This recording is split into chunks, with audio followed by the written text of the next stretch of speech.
কুমিল্লা আদর্শ সদর সিনিয়র উপজেলা মৎস্য কর্মকর্তার কার্যালয়ের আয়োজনে পালপাড়া উত্তর দুর্গাপুর এশিয়া মৎস্য খামারে বন্যা পরবর্তী সময়ে মৎস্য চাষী এবং উদ্যোক্তাদের করণীয় শীর্ষক প্রশিক্ষণ অনুষ্ঠিত হয়েছে। উক্ত অনুষ্ঠানে কুমিল্লা আদর্শ সদর সিনিয়র উপজেলা মৎস্য অফিসার হিজবুল বাহার ভুইয়া এর সঞ্চালনায় প্রধান অতিথি হিসেবে উপস্থিত ছিলেন মৎস্য অধিদপ্তর বাংলাদেশের মহাপরিচালক মোহাম্মদ জিল্লুর রহমান।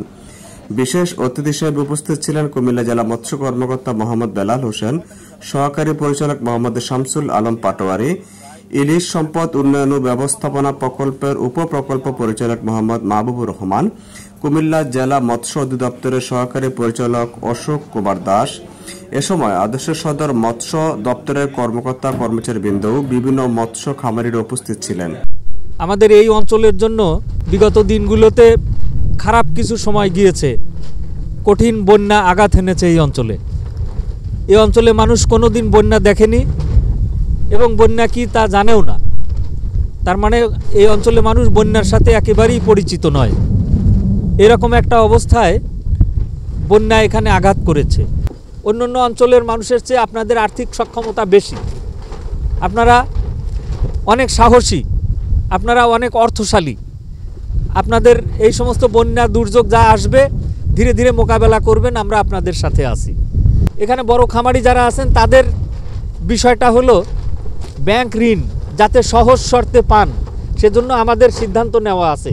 এখন বাস্তবায়নটা হলে আমরা ইনশাল্লাহ এই সুবিধাটা পাবো। বন্যার পানি নেমে গেলে সেখানে চুন প্রয়োগ করার কথা আমরা বলে থাকি, যাতে করে পুকুরটা শোধন থাকে। বন্যার পানির সাথে অনেক জীবাণু থাকে, সেগুলা আমাদের মাছে অনেক সময় রোগাক্রান্ত হতে পারে।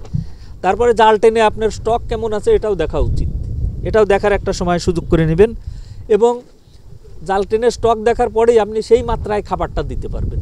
খুব বেশি খাবার দিয়ে নষ্ট করার দরকার নাই, আবার একেবারে কম হলে তো খাবারটা দিয়ে পোষাবে না। এবং সম্ভব হলে পুনরায় কিছু মজুত করে নেবেন, মাছ কমে গেছে মজুত করে নিলেন এবং নিয়মিত খাবার প্রদান এবং নিয়মিত আমার ডিপার্টমেন্টের লোকজনের সাথে একটু যোগাযোগ রক্ষা করবেন। তারা আপনাকে সঠিক পথে বা আপনাকে পথ দেখিয়ে নিয়ে যাবে, এটা আমরা বিশ্বাস করি।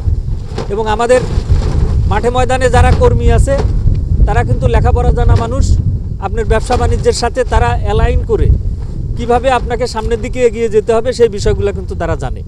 এবং আপনারা যারা চাষের অভিজ্ঞ আর ওরা যারা লেখাপড়ায় অভিজ্ঞ, দুটার সম্মিলিত প্রচেষ্টায় আপনারা সামনের দিকে যাবেন, এটা আমরা প্রত্যাশা করি।